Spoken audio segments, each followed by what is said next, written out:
London in the 1600s was one of the biggest cities in Europe. It was also one of the easiest to burn. Hundreds of thousands of people lived in tall wooden houses. They were packed along narrow streets. Fires, candles and ovens burned in these homes day and night. In this film, real 17th century drawings and engravings of London are used as guides. Advanced AI turns those historic images into moving scenes. Together, they let us step into London before the Great Fire of 1666. Old London Bridge was the main way into the city from the south, but it did not feel like a simple stone crossing. It felt like a busy high street laid across the River Thames. More than 100 houses and shops stood on the bridge. They stood shoulder to shoulder along both sides. Some rose 5 or 6 floors high. Upper rooms pushed out over the road and over the water. From the river, the bridge looked almost solid, like a wall of timber and plaster resting on heavy stone piers. Smoke drifted from chimneys. Painted signs swung in the wind. Shutters stood open where people watched the boats below. Under the roadway, the Thames squeezed through 19 narrow arches. The piers slowed the flow so much that the water dropped on the far side like a low waterfall. Boatmen had to time their run carefully, to shoot the bridge at the right moment. If they were wrong, the hull could smash against the stone. A small boat could flip in the foaming current. On the bridge itself, the sound never really stopped. Carts loaded with grain, coal and firewood rattled over uneven stone. Apprentices ran between doors with messages and parcels. Traders tried to talk business over the clatter. The air carried the smell of fish, hot fat, smoke and chamber pots all at once. At the Southwark end stood a stone gate. For many years it showed the heads of people executed for treason. They stood on iron spikes above the road. Anyone entering London passed under that warning. For people of the time, the bridge summed up their city: crowded, profitable, loud, and always living close to danger. Step back from the bridge and look along the river. The Thames was London's real highway. Deep sea ships lay at anchor in the stream. Closer to the banks, flat-bottomed lighters moved cargo to and from the wharves. Small passenger boats, called wherries, carried people across and along the water. Along the north bank, cranes lifted barrels and bales to the quays. Wine, grain, coal, timber, wool, and goods from many countries all passed through these narrow strips of riverfront. The air was full of sound. Ropes creaked, sails flapped, boatmen shouted for space. Church bells echoed across the water from steeples in the city. For many Londoners, a boat was faster than a cart. The river tied together markets, palaces, poor districts, and nearby towns. If you followed the Thames east, you reached the sea. If you followed it west, you reached the court and the countryside. Climb up from the river into the city, and the streets close in. Here you find places like Cheapside, one of London's busiest markets.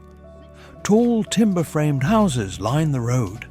Each upper floor pushes out further than the one below. In the narrowest parts, the buildings almost meet above your head. The ground floor is full of shops and stalls. Bakers, cloth sellers, goldsmiths and spice merchants all fight for attention. Apprentices stand at the doors, calling out prices and praising their master's goods. The smells here are strong and mixed: fresh bread and roasting meat, leather and smoke, spices from overseas, and the sour stench of waste washing along open drains. Carts grind deep ruts into the earth or into rough paving stones. People squeeze between wheels, animals and baskets. On busy days, it can take minutes just to move a few yards. At the west end of the city stands old St. Paul's Cathedral. Its stone walls are dark from smoke and age. Its great medieval spire has already been lost to lightning. Even so, the tower and roof still dominate the skyline of roofs and smaller steeples. Around the church, the open yard has become a book market. Printers and booksellers fill stalls and small shops. They sell sermons, ballads, news sheets and political pamphlets. Here, news can spread faster than by word of mouth alone. Inside the nave, people do more than pray. The long central aisle is known as Paul's Walk. Gentlemen, petitioners and beggars stroll up and down. They trade gossip, make deals and look for work or patronage. In a city full of arguments about faith and politics, St. Paul's is both a church and a meeting place. Words spoken and printed here help shape what Londoners believe about God, the King and themselves. Travel west along the river and the streets begin to thin. You reach Westminster. Here the noise of markets gives way to the slower movements of law and government. The Palace of Westminster holds the House of Lords and the House of Commons. Inside, members argue about taxes, war, religion, and the powers of the Crown. Next to the palace stands Westminster Hall. It is a huge medieval hall with a wide timber roof. It is used for great trials, feasts, and state ceremonies. Behind them rises Westminster Abbey. Here kings are crowned. Many are buried under its stone floors. In the yards between palace and abbey, messengers, scribes, lawyers, clergy and servants hurry along worn stone paths. The choices they help to carry in, copy and send out will touch every part of the kingdom. Further downstream lies Whitehall. It stretches along the north bank of the Thames, a long line of royal buildings. By the early 1600s, Whitehall is the main home of the English monarch. It is a mix of lodgings, offices, chapels, great halls and gardens, joined together over many years. The river is its front door. Royal barges and noble visitors arrive by water. They climb broad stone stairs that rise straight from the Thames into the palace courtyards. From the river, you may see bright clothes moving in the gardens. You may see servants carrying messages across balconies and through gates. In this place, power dresses in silk, but it still depends on the same waterway that carries grain, coal and timber. On a bend of the river to the east stands the Tower of London.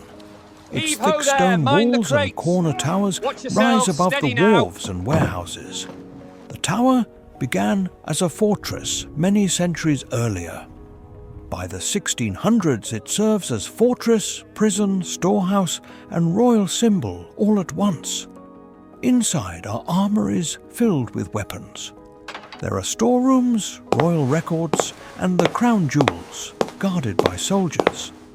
There are also prisoners. Important men accused of treason may be kept here, sometimes in reasonable comfort, sometimes in harsh cells.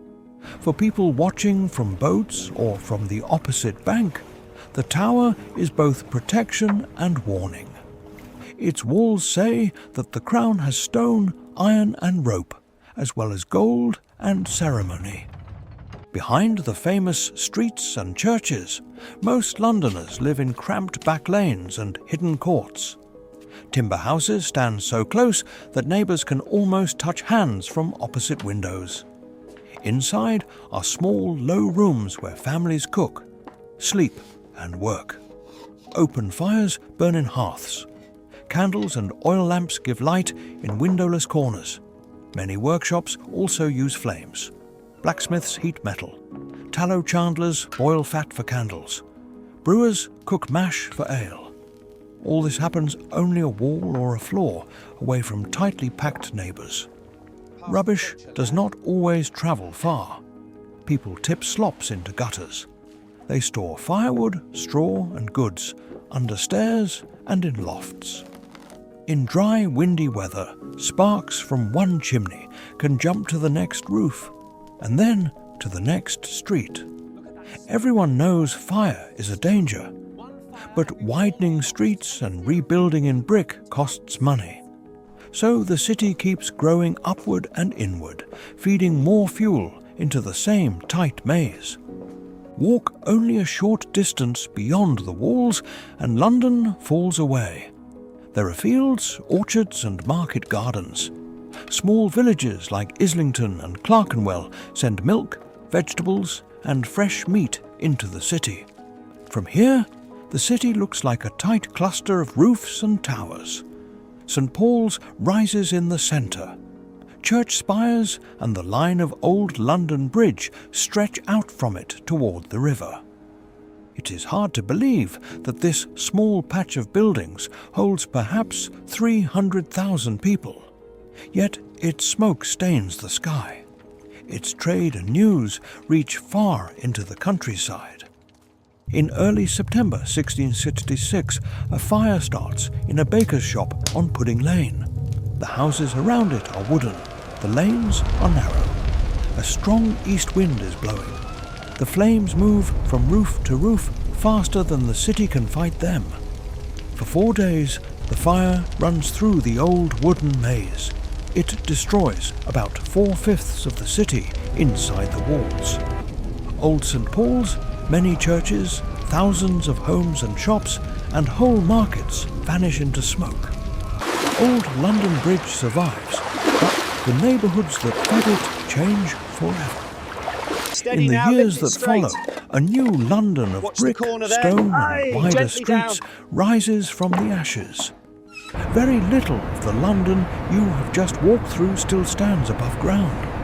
But its river, its street lines and its choices still shape the city today. If there is another city or time you would like to see rebuilt, let it be known. History leaves traces everywhere,